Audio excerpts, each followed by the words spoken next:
don't know if it's in cool mode or if it's in defrost. It probably might be defrost, unless it actually did, the fan did break.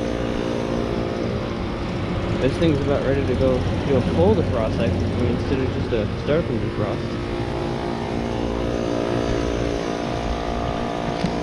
Actually, I'm going to stand over here to catch a full defrost cycle of this one.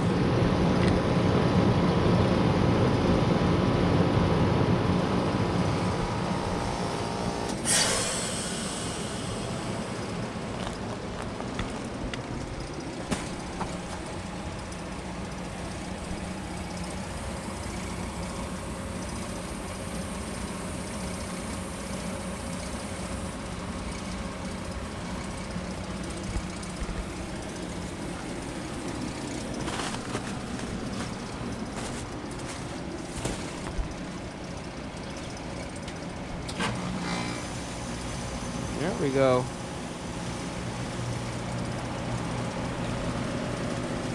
Also, that was a nice sounding startup. You know, all you see Gibsons, oh, they're all trash and all that. You know, some of them sound nice though, so don't be mean. I'm about ready to catch a defrost of this one, a full defrost. There we go. It's from 2005 and it's a 2-ton. Or maybe it's from 2011. I'm not even sure. Let me know. Products and fan motors, but yeah, anyways. So let's say 2005. Like before. So yeah, anyways, thank you for watching and over now.